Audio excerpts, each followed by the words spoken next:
what time it is. Marvin Devine, Huber, Axel, and you know how we do.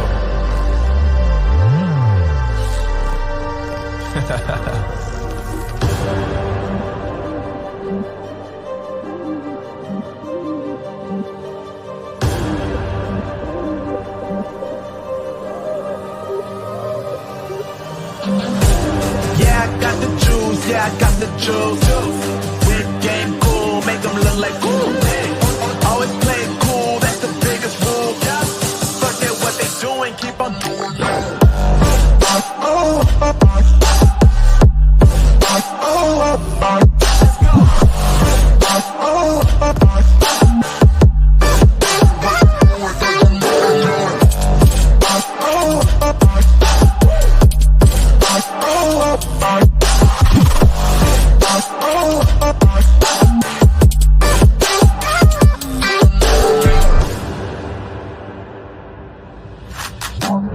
I've been making loot since like 22.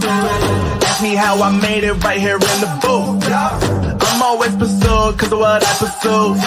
That's greatness, yeah, I gotta make it, I got things to lose. Boy, wanna get in my crew, but you can't get in my crew. Me, XL, and Huber, way too fireable. When this joint drop, better call the troops. And when you hear the drop, better raise the roof. Better raise the roof. You already know what happens when we link up. Let's go. Yeah.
Y'all ready for this?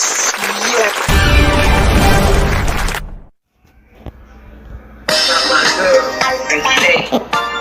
This is the Lisa Baxter Show, giving you the 411 in the kidney one. My girl, and say, this is.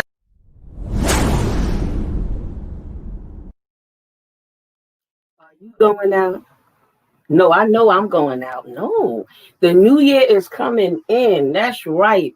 That's right. That's right. The new year is coming in and I'm going out. That's right. I had my dialysis was changed. So, for the holidays, I go on different day, different schedule. So, we can do what we want to do because I don't got no treatment. So I have a little more energy and all that kind of stuff. That's right, girl. Mm-hmm. Yes, that's right.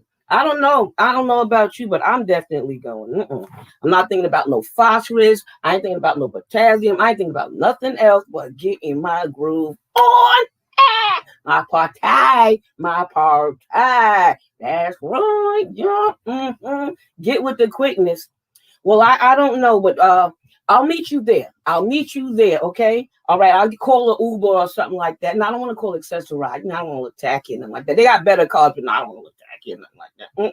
Nope. You know why? Because this is the Lisa Baxter Show, giving you the 411 in the kidney world. Hello, everybody. How are you? Happy Sunday. Happy holidays. Happy season's greetings. Hanukkah, Kwanzaa, the whole kit and caboodle. That's right. At least Nali, Don, everything. I hope your Christmas was excellent. I hope it was wonderful. I hope you were able to enjoy it and have a great, great, great, great time. All right. I got a wonderful show for you tonight. Yes, I do. I got a man's man on this show tonight. That's right. He's a family man at that. He's a person that had a transplant for 33 years. Woo! I've met some people on dialysis a long time, and I've met people with a transplant for a long time, but this is it tonight. I think this is the biggest and the longest. How about that? Let me introduce him. His name is Kent Bressler. That's right. He's retired from Patterson Health. He was an RN, right? He has a podcast called Kidney Stories. He's a living related transplant recipient of 33 years, and he is sponsored. His show and stuff is sponsored by Kidney Solutions.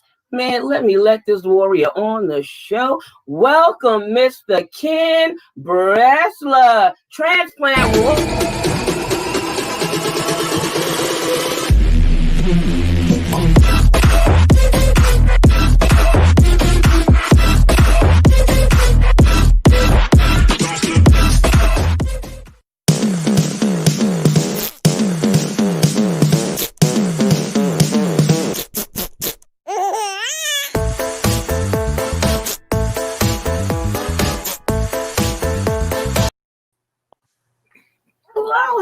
Hello. Welcome to the Lisa Baxter Show. Good evening. How are you? Alive and kicking. And better that I got such royalty on the show tonight. Please. 33 years is just an attempt to let people know that there's hope. That's all that is. Just a number. I have a friend, right, who's going to, in August, be transplanted 50 years. So 33 is nothing. I was watching that podcast that you had of that with the fella that had the 50-year transplant, and I mean that's no kicking or dropping a bucket. Some people don't last that long, so when we get, I got to find out what your secret and everything is to keeping it this long. Yeah, well, that's a secret for everybody, right? That's the whole point. Yeah. Is it in a jar? I mean, what is it in a book? You know, is it in a plan? Is it in a recipe? Is it in just belief? Well, but whatever it is, we don't want to hear about it. You know what it is. It's God's will. That's all there is to it. It's a God thing. Amen. And we don't have any inkling of what when we have it. Finding a donor, that's one thing, but keeping the kidney afterwards is a big another. That's what we call it, a big another. There's no reason in the world to worry about having a transplant. It's taking care of it afterward. Amen. You ain't wrong. You ain't never lied. It takes work. It takes work for anything that you're doing with your health, Absolutely. And especially keeping a kidney. And I'm only 4 years in, so it takes work. It takes work, and I'm glad you're doing the work and you're still doing it. Yeah. So let me ask you, what'd you get for Christmas? Wow, I got so many things. I meant to pull some of this stuff out. One of the things I got is called the Prayer Blessing book, and It has different scriptures and prayers in it. Years ago, my Archbishop had gave us a prayer promise box, and it have a promise on one side and a scripture on the other side, and a prayer on the side. So there's so many books in the Bible, and it has a promise on the pages. You know what I mean? Yep. So that was one. And I wanted a travel planner that when you travel, you can organize your suitcase. And so I got that. I got some earbuds and stuff like that. Even that scarf I was doing my skit with was one of my gifts. Some slippers and a new blouse that's still in the bag over here. So it was a little bit of this and that, but a blessing altogether. A nice meal, nice time with family. That was my gift, and life was one of my presents too. What did you get, since you're talking about that? Well, the most important thing that I got was two of the people that I've been working with got transplanted the week before Christmas. What a present. Yep. Wow. One had been waiting for roughly 6 years, and the other one for 2 years, and they're both doing very well. So I that's a big Christmas present for me. Oh yeah, yeah. Seeing something wonderful happen to somebody that needed it or wanted it or prayed or desired it. That's an excellent gift, and I ain't mad at you. That's true. And your family is still doing well and they're alive. That's a nice gift as well. That's a Yep. nice gift as well. Now, let me ask you a question. How is it being an RN? I know you retired, but how was that being an RN? Well, I actually started out, well, it was good. I enjoyed it. I did it for 42 years. So I had 22 years with the Veterans Administration working with veterans, which was an honor and a blessing. And then I had 20 years at a private institution, so I got to look at the other side. And so yeah, my career is based on my transplant, actually. Had I not had that transplant, I wouldn't be where I am today. And besides that, I wouldn't have the friends and the friendships that I've gained and the willingness to be able to help others get through this process. It's a long journey, but those journeys always pay off if you stay with it. Wow. Well, I know that's right. It really does pay off, it really does pay off. So what was the best thing about being the nurse, or would you say, and even the hardest thing about your nursing journey?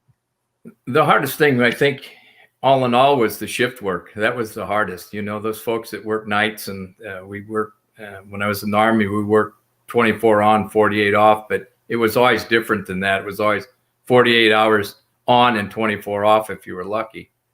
And so consequently, I think that was the hardest thing.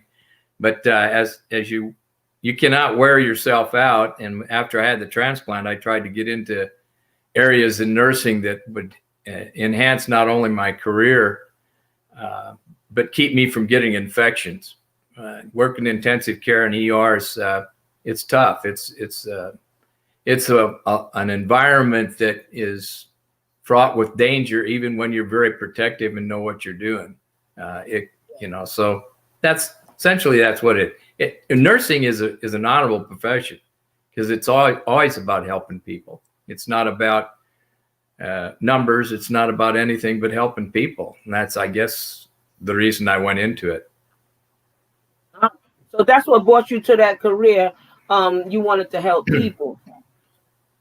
Yeah, originally I started out as an EMT in a small town in Nebraska, and then I went in and became an X-ray technician and a laboratory technician, and got drafted. And after I came out, I went to nursing school. So that was pretty well planned out for me. I knew what I wanted to do, fortunately. And this kidney transplant, my kidney disease, I have FSGS. It was quite a shock when I found out about it, because the doctor told me, we don't have a cure for this. And the story that I tell a lot, and I've told it to a lot of my close friends, including James Myers, we talk quite a bit about kidney transplants. He has PKD, I have FSGS. And neither one of them has a cure. And as you know, transplants aren't a cure. But I remember being biopsied in 1985 by a brilliant nephrologist who's still practicing in San Antonio. His name was Periac Mulgrew. And after he did the biopsy, my wife and I went to his office in downtown San Antonio. I remember walking into this office, and it was just really busy. I mean, he had people coming out, jumping out of the windows and out the doors. We sat in the hallway, and he came out of the office and came and sat between us. And he said, he put his hand on my wife's shoulder, and she said, "Listen, I want you to pay really close attention here, because I've got some rough news for both of you." And he said, "Kent, you've got an illness that we know very little about. It's called FSGS." And I had never heard of it before, and I knew it was kidney disease. And I asked him, "Well, what's the prognosis?" And he said, "Well, I think what I would like to have you do is get a transplant. I think you should be thinking about a transplant because you won't do well on dialysis. I know you too well. And so consequently, I had two brothers, and both of my brothers matched. One of them matched closer, and he didn't have any children. He'd just gotten married.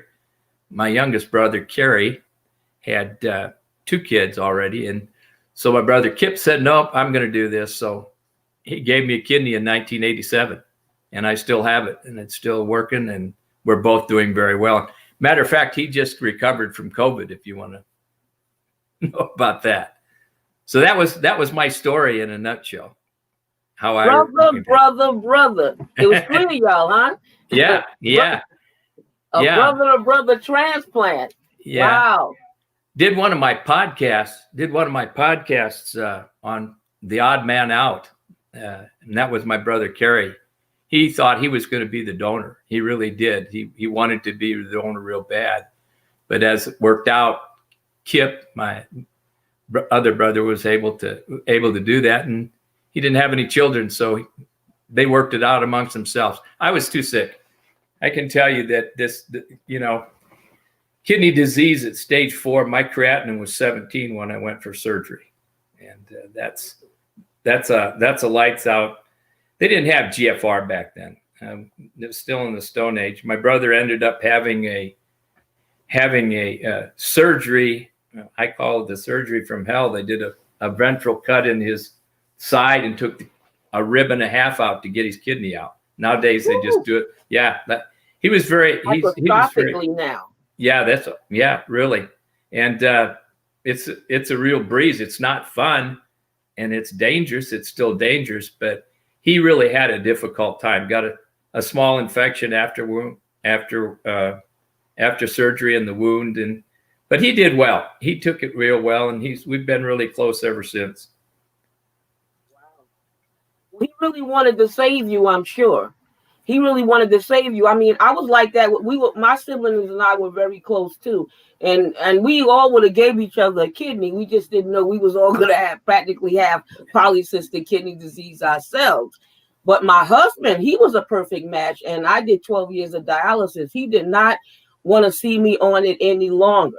And I'm like, somebody got to stay healthy in this family. We're the Baxters, and we got to stay healthy. You know what I mean? Yeah, yeah.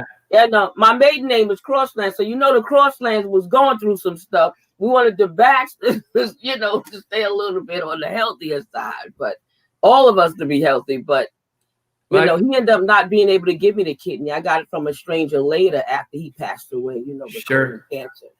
I never even made the list. I never even went on the list. I knew when I left after 2 years. Dr. Mulgrew nursed me along for 2 years. He got me through a lot, and I had a lot of gout activity. I had a lot of headaches, migraine headaches and infections and stuff like that. But eventually, after the transplant, it's been relatively smooth sailing. I've had no rejection episodes, but I've had a stent put in my heart, and then I had an aneurysm in my aorta, which was repaired endoscopically, which is major surgery, but everything in God's will, and I'm here doing what I'm doing now. Well, gout is no joke. I dealt with gout, bone disease, gum disease.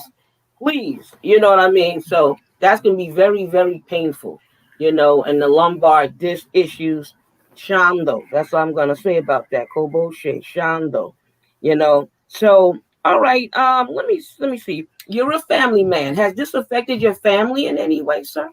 I've been married 51 years. I think it probably affected it in some way. What? Yes. Woo, woo. Congratulations on the anniversaries. You know what I mean? All my friends tell me they don't know how she did it, and I really don't either.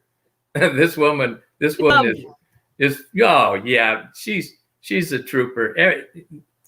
Every time we turned around, we've had a bump in the road. She's always been bouncing with me. She never got out of the car. We never changed lanes. It's always been. We go everywhere together. We started out when we were kids. I knew her from the 3rd grade on, and started dating when we were started dating when we were probably in 8th or 9th grade, and married the year after we got out of high school. So poor thing's been stuck with me. Wow, love is in the air, doves is all around. Come on now. Yeah, I've been blessed with a woman that understands me, because that's what it took. I think I know her pretty well, and God works in strange ways. She's been extremely healthy. She's had no touches in life that have been, no cancers, no major problems. When I've had one thing after another, but we've prevailed because I think our faith is probably the most important thing about it. He that findeth a wife findeth a good thing, and the Bible also say, dwell with your your wife according to understanding. So you understand her, and apparently she understands you too. And y'all did the vow thing, and you took it serious, and you're still dealing with it and doing it. So that's a blessing right there. We had 2 children, Gretchen and Celeste, both girls. They're just blessed with 4 grandchildren. And fortunately, the biggest thing about this disease process that I have is that it can come back. It can attack the kidney, the transplanted kidney. It doesn't go away just because you had transplant. It sticks around, and if it chooses to, it can go ahead and attack the kidney. And really, it's a tough decision. Back then, my brother could have very well had it, and we didn't even know about it. Both of them could have. Fortunately, they didn't. And fortunately, it hasn't attacked my kidney. So my brother's kidney. That's another debate, whose kidney it is. Well, who in your family had that kidney disease? Do you know? Absolutely. We're non-genetic. We're primary. The FSGS is primary. In my case, it's non-genetic. Nobody in my family had it. We had no kidney disease at all in my family. I was the blessed one. So consequently, going through the transplant, I do remember at that first interview when he told us the disease process and the outcome possibilities. He told me we do a transplant, but I do want to tell you that this disease can come and attack the transplanted kidney. And so I lived with that. I've lived with that my whole life. 33 years, you go pretty much every 3 to 6 months, depending on what nephrologist you get. And every time you have your blood work drawn, you think, gee whiz, I hope that creatinine is not creeping up and the FSGS hasn't returned. But after a couple of years, 3 years, you just kind of like, you go on, you're in the right lane, and you just stay there. Stabilize. Yep. You stabilize. Yeah. Well, how was your pills and when you first started? I know I was taking like 19 in the morning and 16 at night. I'm 4 in the morning and 2 at night. You had the wrong doctor. I didn't have near that many. I had prednisone. That's a standard in most cases. And then I had a drug called Sandamune, or cyclosporin. And it came in a little brown bottle. I think it was 50 milliliters in a bottle, or I remember. And we would draw that out. We would draw that out with a plastic syringe. And then we would squirt it. You could do it in orange juice, or you could put it in chocolate milk. I preferred the chocolate milk because it was really nasty tasting in the orange juice. But I was on that before they developed the pill. Cyclosporin had just come out, probably maybe 2 years before I was transplanted. So I've been on it my whole life, my whole transplanted life, and with prednisone. Yeah. Well, it's good to see that a medication keep working, because sometimes, it loses its punch sometimes when you had something so long, Sure. or the body gets used to it. But no, I have to tell you the truth. I had great doctors, a great team, and I still do.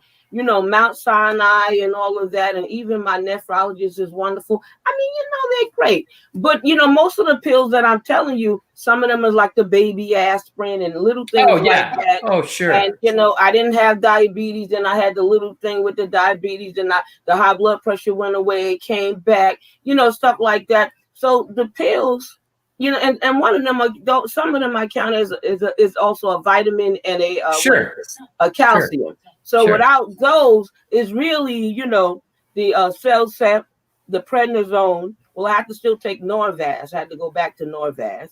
You know what I'm saying? So and I take Zipline. I'm on those standards. You can't get away with it if you're a transplant patient or a kidney patient without taking pills, and it's usually a handful or maybe 2 handfuls. I'm kidding you when I said you find another doctor. Don't do that. But I'm on. Yeah, I have. I'm on two immunosuppressives. If you think about that, the Sandimmune and the prednisone, and the prednisone is like 5 milligrams. Probably could have been reduced. Nowadays, in some of the programs, the transplant programs, they're not even starting people on it unless they come in. You can have a grave condition called Addison's disease if you're on it for a long period of time and then go off of it. You run the risk of having an Addison crisis, and I don't want one of those. So, whatever, Oh, you don't. No. Well, with all the stuff that you deal with and you've been through, I know you are a man of faith. And you also have started a podcast, and I would love to know what your podcast is about and everything. I looked at it. I listened to it and everything, but tell them out there because they don't know. Well, it started with my daughter, Gretchen, my oldest daughter. She said, "Dad, you know a lot about kidney disease, and you love to talk. So why don't you do a podcast?" I had no clue what a podcast was. So I was this was pre-COVID, and not really close to when COVID started. And she got me a podcast to listen to. I listened to that and I was hooked. Then I run into Jason Nunez. Jason Nunez is a fellow that went through Kidney Solutions and got a transplant.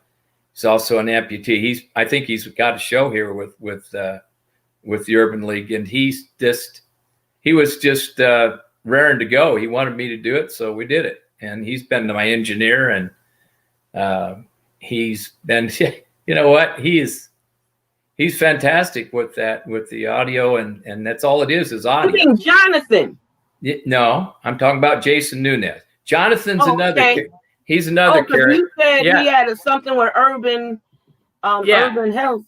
Too. Maybe Steve know and I don't. I brought the Lisa Baxter Show this way, so I don't know that. I usually know all of his shows, but lately I've been busy. Maybe I don't know that one. But, Jason has 6 kidneys. 6. Yes. Right. Yeah. I love that. I love the title. Yeah, and Jonathan's been a big help too. You talked about him all the time. This is the first time I'm hearing about Jason, so it threw me a little bit. Yeah. Jason and Jonathan. I call him if I got Jonathan on the phone, I might call him Jason. If I got Jason on, I might call him Jonathan. And my Uncle Jim. You mentioned my Uncle Jim, so I ain't mad at you. Yeah. Hey, Jim and I consider him a really, really close friend, and we've scratched each other's back, and we've argued about this and that but in general, we believe that the patient's what we work with. We're not working with kidney disease, and we're not working with, laws and rules and regulations and docs. We're working with patients. And when you lose that focus, if you forget about what you're working on, working for the patient and with the patient and allowing them to make their decisions, they're the boss. If you lose that concept, I think, in my end of it, I think I would have to stop if I would ever lose that focus. It's not about money, and it's about volunteerism. It's about giving back. Yeah. Well, you're definitely giving back. You're putting the stories out there, and that's what's important, because those testimony and stories change many people's lives. This is why I do what I've been doing for almost 10 years now. And and so many others. You know what I mean? And new podcasts and new shows are coming up, even new networks, and some of the places that have been around a long time notice that these things are so needed that they're even doing them too, more so. So it's a blooming thing that needed to be done, and I'm just glad it caught fire. You know what I mean? Somebody's got to do it because there's too many people out there. There's 30 million that don't even know they have this disease. So, come on, say that. Yeah. And all in all, there's room for everybody. And the more you can expose someone to the population, the more chance you have of getting a transplant. And as you know, until we talked earlier, we try to work for preemptive transplant as best we can. We would like to take somebody and get them transplanted help them get transplanted before they ever go on dialysis. And that, I think we've had some good success with that. And that's our focus. But we never say no to anybody. If I get somebody been on dialysis like you, 5, I have a gal that's been on for 11. I'll work with her just as hard as I will with someone who's just coming on and just got stage 3. It's all in saying, okay, you're the boss. And here's what we do. You can jump on board, and then we'll just make it better as we go.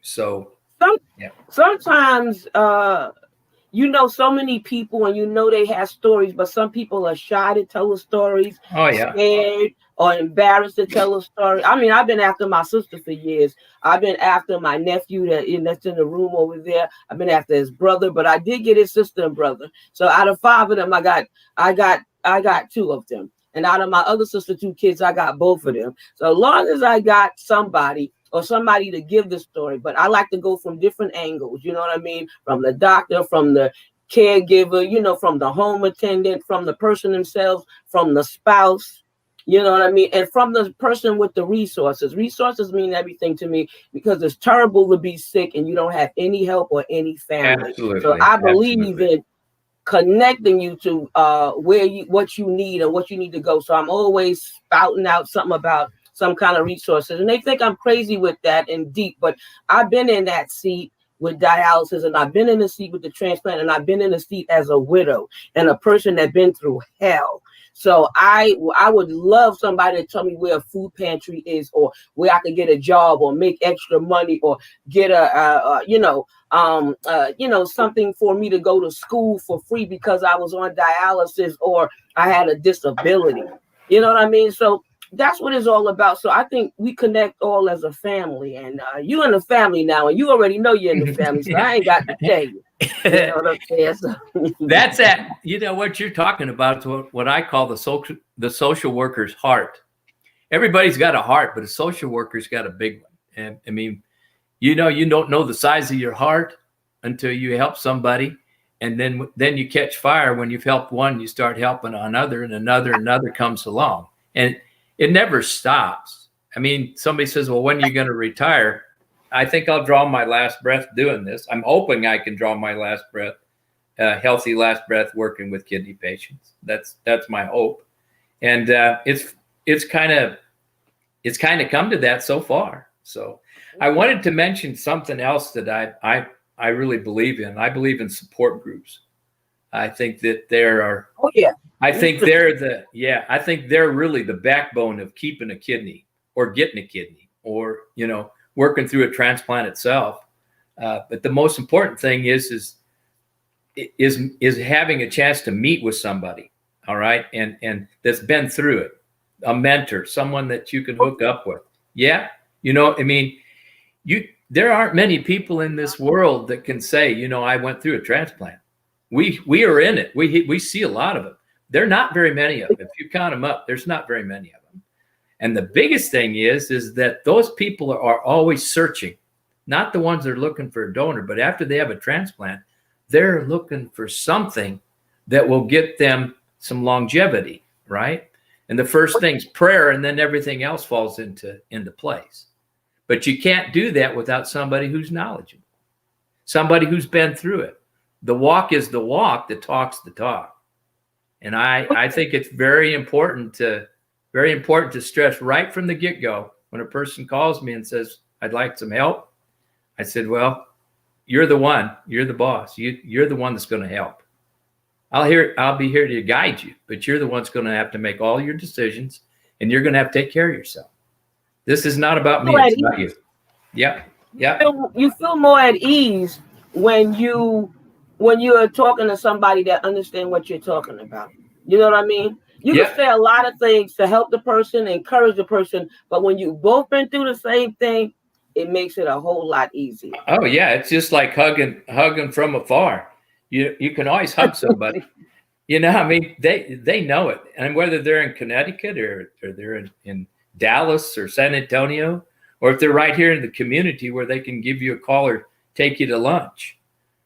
The matter of the fact is that it's up to the person who is in need to take care of themselves and do the searching. It's not up to Kidney Solutions or the man on the street, Steve, or you or anybody. It's not up to them. It's up to the person who needs it. They have to take full control. They have to be in charge. You can teach a man to fish, but I mean, if he doesn't want to fish, you can't make him fish. But when he gets hungry, trust me, he'll start fishing. And you just hope he can catch something, right? Yeah, if there's some fish still in that lake, I hope there's still something in the water. You know what I mean? I ain't mad at you. You got jokes. I ain't mad at you. A merry heart doeth good like a medicine. Listen, I ain't hardly mad at you. Is there any website or any number or email people could get in touch with you if they wanted to hear your podcast or speak to you or be referred to the group or the solutions that you have? The transplant. Yeah. It's been flashing across the bottom of the screen. It's kidneysolutions.org, not .com, .org. If you go there, everything on that site will tell you. We have people who are waiting to find a donor. Their pictures are up. We've had some video conferences with them. They will get a flyer. They'll get 50 free flyers. 5 of them are laminated so they can put up in their community and around. And then they get the email of the flyer itself so they can send it out to as many people as they want to. And it's free. There's no copyright on it. It's all free. That's essentially how we do that. But you go to kidneysolutions.org and it has a link directly to the podcast. And I got to say, I was very fortunate. I had my 50th podcast last week. I think that's the one you listened to. Yeah. Yeah. So that, and then what we do is try to make sure that you get a chance to use the phone number 830-285-2140. And that's my personal phone. And, you can call it at 3 a.m. No, chances are I won't answer it, but you leave a message and I'll get back to you. Well, that's wonderful. That's what I'm talking about. And that's really what it's all about. I mean, I don't get paid to do this either. I do it from the bottom of my heart. I mean, a widow always need a little change, a little money, but I got a new job coming up that was part-time is going to become full-time. Wow. And the old job that I had as a social worker for 25 years is it's about to end. So I thank God for keeping his word and his promise and being hired for this new job that understand my situation with what I deal with. You got some jobs that don't understand or care about nothing that you deal with. This one actually deal with kidney and cancer patients. So it's not like they don't know if they can prove that I'm telling the truth. I put it out there like that. Well, I'm praying that everything that you do now in this new job brings glory. I don't think there's any reason for you to fear. You have the knowledge that you're a warrior. So warriors, they get it. All right. So just apply your warrior status and be humble and you'll have it made. Humility will bring you through. Well, I'm definitely humble. definitely humble, and I'll be working very hard in the community, and that's what I always did anyway as a volunteer, even as a social worker. Every place I lived and worked, I had worked in the community and know the community and get to know the community. And anybody out there, that's a good thing to do, because it brings more awareness, and it brings more attention to what you're trying to do if you did need a transplant, and it brings more awareness to people to be able to deal with dialysis, and it's just accepted a little bit better and a little more. It's a hard pill to swallow, though. If you go back, and if we could just take a back step about our support groups, I have two of them. One is on a Monday evening. Yeah, one of them is on a Monday evening at 6 o'clock. And these are all Central Times, and it's on the website.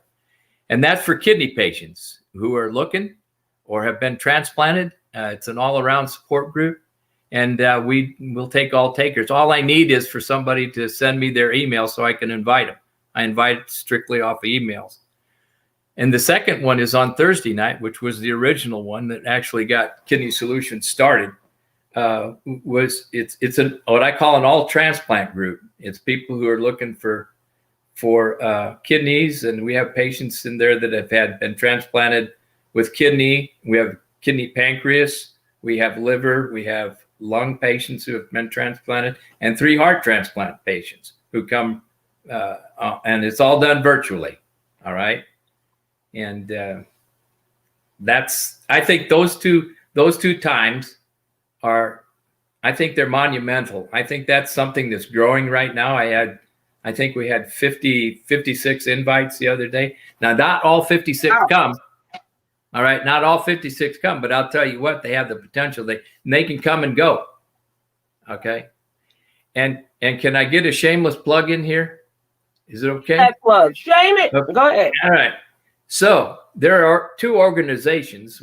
The first one is the American Association of Kidney Patients, AAKP. And I would like you to consider that organization and National Kidney Foundation. I would hope that you could become a member of both of those. Whether you're looking for a kidney transplant, whether you've had one, or if you're a donor, a family member, someone who is working with kidney patients, I encourage you to sign up. It's free. It's free at the AAKP. And they do a lot of things. AAKP is a national organization that works with patients. It's all about kidney patients.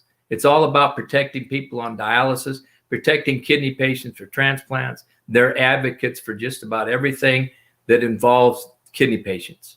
And NKF is similar, but AAKP is more focused in the long run. They've been around since 1969. NKF, again, it is a wonderful organization. I've been able to be passed on through their organization to be part of the DOD. I've been a peer mentor for DOD and PCORI, and a peer mentor through them. And so there are lots of things you can get involved in both of those organizations. I encourage you to go ahead and sign up. That's my shameless plug. Well, that's all right, because I always put stuff up about them. I also belong to both of them, ESRD Network, Donors Network, Polycystic Kidney Foundation. You know what I mean? So I talk about CKD Champions, Remember Me, and For Kidney's Sake. There's so many out there, and so many want to help people and want people to be more involved. I mean, they have dinners, they have celebrations. Matter of fact, I just got my AAKP thing for the mentors, because I'm already an ambassador, but I wanted to do this thing with the mentors since I've done it before, so I wanted to do it again. You know, so I ain't mad at you. You know what I mean? I try to encourage them to get involved in this stuff. You can't make it up. Once they taste it, they'll love it, because they even have support groups over the phone. They do Zoom support groups and what's that, WebEx support groups. There's just so much out there. There's always a way you can get into it. I don't care. There's no way you don't have to get into it, because there's always a million ways to get into it. So take your time, but jump in. You're going to love it once you do it. You're not going to be able to drag you away. That's right. Right? Another organization, if you have FSGS, is NEFCure, NEPHCURE, NEFCure. And that organization deals strictly with trying to find treatments and maybe hopefully sometime to be able to find a cure for FSGS. It focuses specifically on FSGS, which is a rare disease. If you know the truth, it's classified as a rare kidney disease. Is there any symptoms to that? Any symptoms for that disease? No. None? Okay.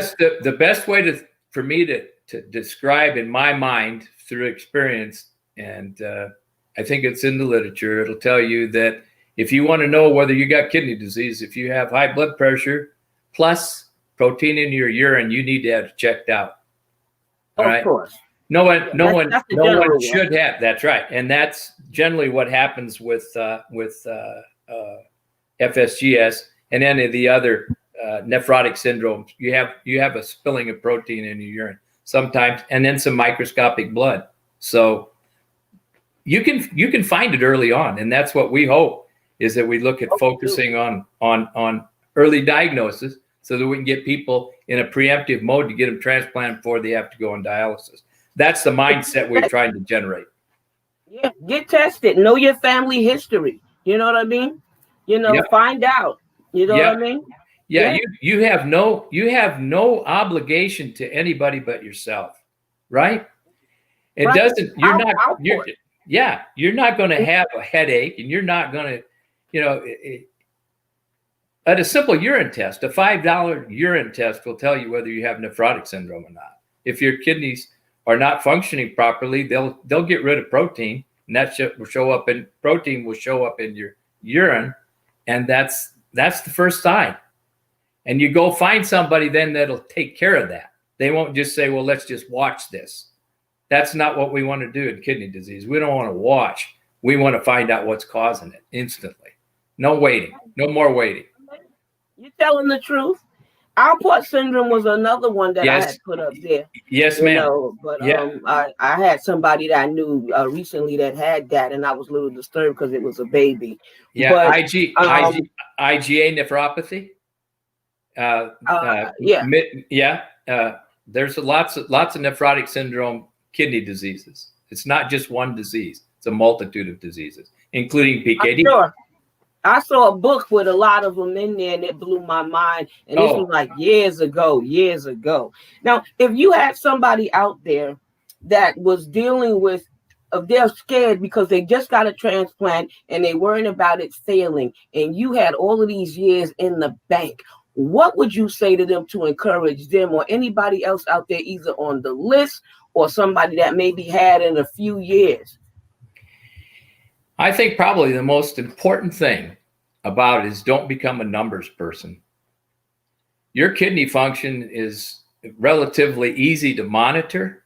And if you take account and go in to see your doctor on a regular basis, and you maintain a low sodium diet, keep your blood pressure under control. If you're doing all those things after you've had a transplant, they're going to be able to monitor it. And the best thing I could tell you is if you do reject, there's treatment for it. Okay?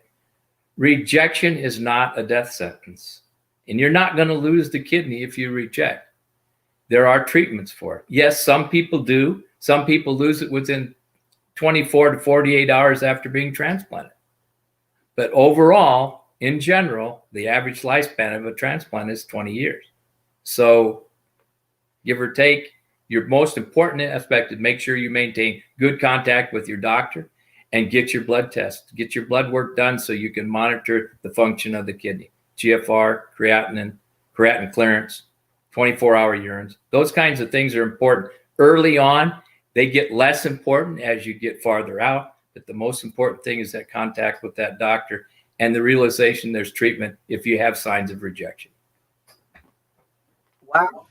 Well, who would you give a shout out to? Who's that wonderful person or group of people that you want to give that special shout out to? Too many. I can't do that.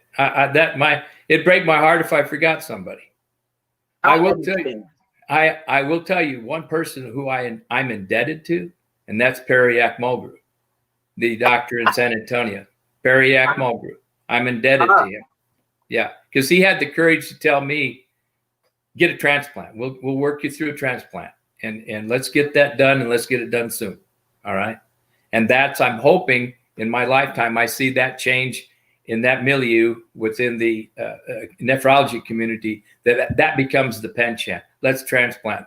Let's work towards transplant first, dialysis second. Not saying you don't need dialysis, not what I'm saying at all, because we know there are, in acute kidney injury, several disease processes that people don't even realize they need a transplant. They don't get that information early on because they're so far advanced. Not talking about that. I'm talking about the person with an early diagnosis of kidney disease. Let's go after a transplant. Let's do that. Let's get rid of the fear of transplant, and let's get rid of the fear of finding a donor. There's thousands of people out there helping people try to find donors. They're there. Actually, I want more people to start doing that. I want more people to get in this game. The more, the better. Oh yeah, come on. Come on. There's plenty of room. Yeah, there's plenty. Those Brown brothers, anybody that you, Steve, everybody has a. That's right. Everybody has a position in this because it's fighting kidney disease. We want to destroy it before it destroys everybody. It's horrible. Killing on it. Yeah, that's right. You know it's horrible. You tell me what's good about kidney disease. Tell me one thing that's good about kidney disease. The one thing good about it. Yeah, one good thing about having kidney disease. I can't think of any. I can't think of any. No. Well, the only good thing I could say, not for kidney disease, but I thank God for dialysis, because even though you don't be wanting to be bothered to go, I thank God that they had a machine that you can go. And even though you might not want to take all those pills, thank God there's a transplant out there you can get, and there's pills. So there's something to be grateful for regardless. How about that? Yes. You know, so I'm about to end the show. Is there anything we missed or didn't say? Let us go over a little bit, because Steve didn't have no show tonight, and I wanted to get this out here. The one thing I failed to talk about was the veteran population with kidney disease. Veterans are most important things, I think, in our the reason we're here, right? I mean, most people know how important having a good military is, but nobody knows how much suffering goes on after you get out. And being able to work for 20 years with veterans, and a veteran myself, all I can say is that we need to focus on their kidney programs. And that's what AAKP does. They do it religiously. And then I want to give out I did forget this. I've got several patients that I'm working with right now. There's one I just want to give a shout out to, who is Linda Denby. She's been if you want to find out who Linda Denby is, why don't you just come on the Monday night support group? You'll figure it out real quick. She's a joy. And the opportunity to do this with you, it's not lost on me. I appreciate you a lot for letting me come on. I appreciate you for accepting, and I thank Jonathan for grabbing you for me, because I've been trying to get you for months, and he just did a 1, 2, 3 last week. I ain't mad at him, because the person that was for today was last week, and the other one that was supposed to have been there didn't. But God had that perfect order, and it worked out just right. Just like mixing a cake. So I appreciate you for coming on and taking the time. I appreciate you for what you do. Thank you to your wife, your 2 girls, and even the nephrologist that schooled you about what was going on. You know what I'm saying? And the brother that gave you the kidney, I'm like for that. And the fact that 2 of them want to give you a kidney. But thank God for the one. I hope your brother is all right, the one that have the COVID. I hope he's going well for him. I'm going to say a prayer, definitely. He was my donor. Yeah, he's over it now. It took him something like 25 days to get really solid out of it. So yeah, he's doing okay. Yeah, he's doing fine. There's 1 kidney. I'm glad, because I know we can live off 1 kidney. Yeah, he's doing well. Yeah, he's doing well. Excellent. He's still not as good. Not good looking as I am, but he's getting along. Well, all the love is in the family. How about that? All the looks and the love is in the family. It's in the blood. It's in the genes. Well, thank you again. You have an excellent night. Get some rest and enjoy the holiday. I'll see you next year. What they be saying. That's right. I see you. I like that. I see you next year. And be easy. Take it easy. V for victory. All right. Thank you very much, Lisa. You're so welcome, sir. Excellent job. Fantabulous. Bless your life. Good night. Wow. What can I tell you? What can I tell you? Was that wonderful? Great.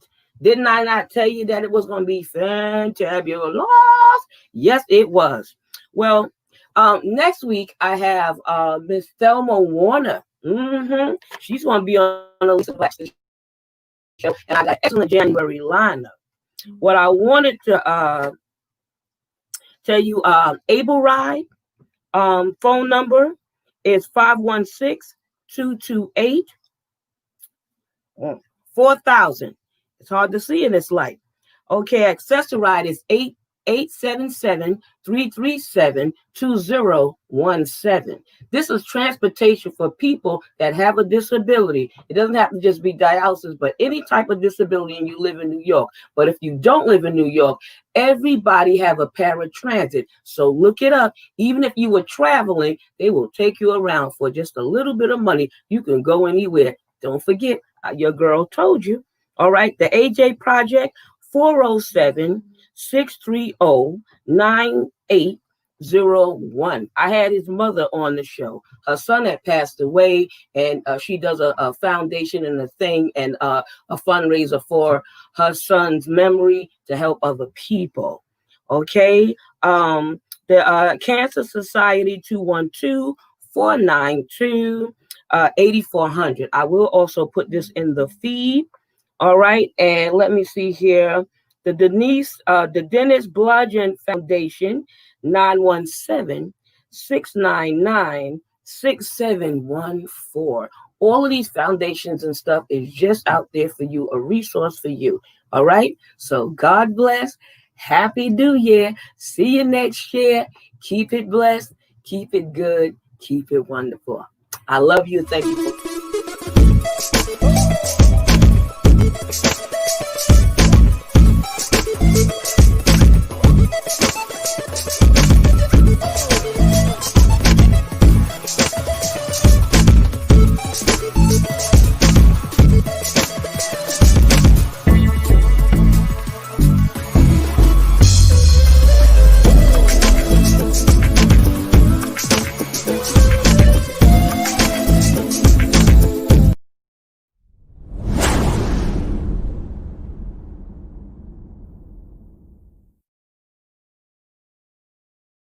Y'all ready for this? Yeah. My girl, and say, This is the Lisa Baxter Show, giving you the 411 in the kidney one. my girl, and say,